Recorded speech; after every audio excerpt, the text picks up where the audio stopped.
America ઘણા બધા ગુજરાતીઓનું સપનું. ઘણા બધા લોકો ત્યાં ભણવા માટે જવું છે, ઘણા બધા લોકોને કામ કરવું છે, અથવા તો ઘણા બધા લોકોને ફરવું છે.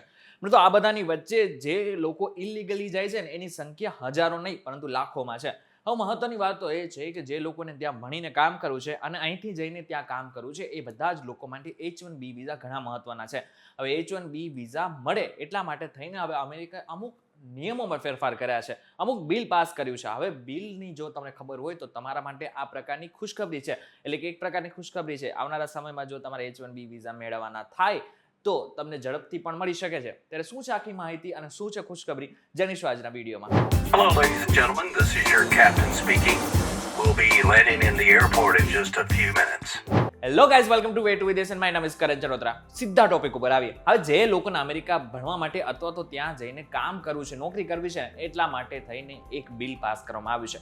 હવે જે બિલ છે ને એ H1B વિઝાને લગતું બિલ છે, જે એક પ્રકારનું ગેમ ચેન્જર સાબિત થશે, ખાસ કરીને ભારતીયો માટે. આ બિલનું નામ છે HR 9023. હવે આ જે ઉદ્દેશ્ય છે બિલનો એ છે કે જે લોકો ત્યાં ભણીને કામ કરવા માંગે છે ને એ લોકોને તરત જ આ પ્રકારના વિઝા મળી જાય. આની સાથે સાથે કોઈ પણ પ્રકારની પ્રોબ્લેમ્સ ના આવે. આ બધાથી અલગ જે લોકોને ત્યાં જઈને કામ કરવું છે ને એની જે સંખ્યા છે એ વધારવામાં આવે. એટલે કે ભારતીયો ખાસ કરીને ત્યાં ભણવા માટે જતા હોય છે, કામ કરવા માટે જતા હોય છે, તો જે લોકોને H1B વિઝા મળે છે ને એની સંખ્યામાં ખાસ કરીને વધારો કરવામાં આવે. આ બિલ ખાસ કરીને STEM એટલે કે સાયન્સ, ટેકનોલોજી, એન્જિનિયરિંગ અને મેડિકલ સ્ટુડન્ટના જેટલા પણ લોકો છે ને એને અસર કરશે. એ લોકોને ઝડપથી વિઝા મેળવવામાં મદદ પણ કરશે. ના માત્ર આટલું, પરંતુ જેટલા પણ નામ બોલ્યા એટલે કે સાયન્સ, ટેકનોલોજી, એન્જિનિયરિંગ અને મેડિકલ સ્ટુડન્ટના લોકોને ત્યાં જઈને કમાવવું હોય ને તો એના માટે પણ હવે સરકાર આગળના સમયમાં મદદ કરવાની છે. એટલે કે અમેરિકાની સરકાર આ જે H1B વિઝા છે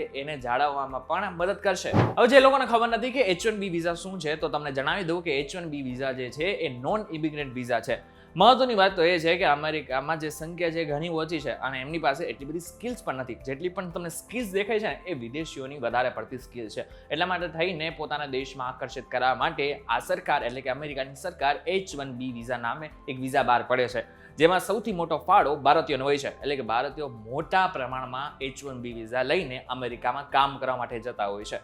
હવે જે લોકો અમેરિકામાં કામ કરવા માટે જાય છે, ખાસ કરીને ભારતીયો, એમનું એક સપનું હોય છે કાં તો અમેરિકામાં સ્ટેબલ લાઈફ જીવવી અને આની સાથે સાથે ડોલરમાં પૈસા કમાવા. હવે જે H1B વિઝા છે ને ઓછી ડિગ્રી ધરાવતા વ્યક્તિઓને અને ખાસ કરીને વિદ્યાર્થીઓને મળી જતા હોય છે. જેમ કે સાયન્સમાં, ટેકનોલોજી, એન્જિનિયરિંગ અને મેડિકલ સ્ટુડન્ટ જેટલા પણ છે એમને ખાસ કરીને આ વિઝા આરામથી મળી જતા હોય છે.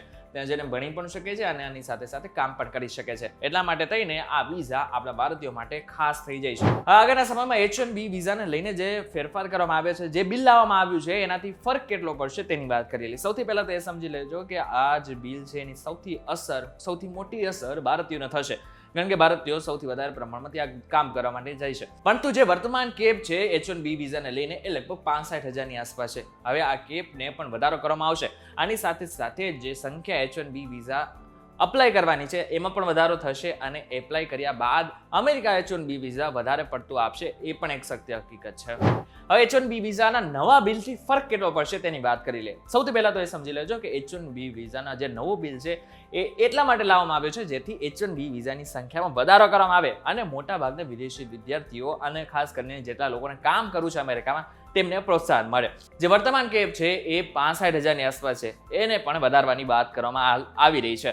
હવે જો આ વધી જાય તો સૌથી પહેલો ફાયદો ભારતીયોને થશે. ના માત્ર આટલું, પરંતુ જે લોકો ત્યાં ભણવા માટે ગયા છે ત્યાં ભણીને ત્યાં કામ કરવાનો જે સમયગાળો છે એમને એમાં પણ મદદ મળશે. એટલે કે ત્યાં ટાઈમ પણ વધારે કાઢી શકશે જેથી એમને આગળ જઈને નોકરી મળી શકે.